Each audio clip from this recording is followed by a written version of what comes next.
Godhra train തീവെപ്പ് കേസിലെ പ്രതി എന്ന തരത്തിൽ ഒരാളുടെ ചിത്രം സമൂഹ മാധ്യമങ്ങളിൽ പ്രചരിക്കുന്നുണ്ട്. ഏറെ നാളായി ഒളിവിൽ കഴിഞ്ഞിരുന്ന പ്രതിയെ പോലീസ് അറസ്റ്റ് ചെയ്ത് കൊണ്ടുപോകുന്നു എന്ന പേരിൽ ഈ തലക്കെട്ടിലാണ് സമൂഹ മാധ്യമങ്ങളിലെ പ്രചാരണം. അതിന്റെ വാസ്തവം പരിശോധിക്കാം. ഗോദ്ര ട്രെയിൻ തീവെപ്പ് കേസിലെ പ്രതി എന്ന തലക്കെട്ടോടുകൂടിയാണ് സമൂഹ മാധ്യമങ്ങളിൽ ചിത്രം പ്രചരിക്കുന്നത്. ഗോദ്ര കേസിൽ ഒളിവിലായിരുന്ന പ്രതി റഫീഖ് ഹുസൈൻ ബട്ടൂക്കിനെ ഗുജറാത്ത് പോലീസ് അറസ്റ്റ് ചെയ്ത് കൊണ്ടുപോകുന്ന ദൃശ്യം എന്ന തരത്തിലാണ് സമൂഹ മാധ്യമങ്ങളിൽ പ്രചാരണം. നിരവധി സംഘപരിവാർ അനുകൂല ഹാൻഡിലുകളിൽ ചിത്രം വ്യാപകമായി ഷെയർ ചെയ്യപ്പെട്ടതായി കാണാം.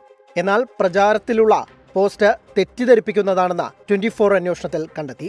ചിത്രത്തിലുള്ളത് ഗോദ്ര ട്രെയിൻ തീവെപ്പ് കേസിലെ സ്പെഷ്യൽ പബ്ലിക് പ്രോസിക്യൂട്ടറായിരുന്ന RC കൊടേക്കറാണ്. 19 വർഷമായി ഒളിവിലായിരുന്ന റഫീഖ് ഹുസൈൻ ബട്ടൂക്കിനെ ഗുജറാത്ത് പോലീസ് ഡൽഹിയിൽ നിന്ന് അറസ്റ്റ് ചെയ്തുവെന്ന വിവരം സത്യമാണ്. 2022 ജൂലൈ 4-ന് പ്രതിയുടെ അറസ്റ്റ് സംബന്ധിച്ച് ദേശീയ മാധ്യമങ്ങൾ ചിത്രങ്ങൾ ഉൾപ്പെടെ റിപ്പോർട്ട് ചെയ്തിരുന്നു. എന്നാൽ പ്രചരിച്ചതാകട്ടെ കേസിലെ സ്പെഷ്യൽ പബ്ലിക് പ്രോസിക്യൂട്ടറായിരുന്ന RC കൊടേക്കറുടെ ചിത്രം. കേസിൽ റഫീഖ് ഹുസൈൻ ബട്ടൂക്കിനെ ജീവപര്യന്തം ശിക്ഷ വിധിച്ചതുമായി ബന്ധപ്പെട്ട് ANI നൽകിയ വാർത്ത തെറ്റിദ്ധരിപ്പിച്ചും സമൂഹ മാധ്യമങ്ങളിൽ പ്രചരിപ്പിക്കുകയുണ്ടായി. ഇതിന് പിന്നാലെ കൊടേക്കർ സൈബർ ക്രൈം പോലീസിൽ പരാതിയും നൽകിയിരുന്നു.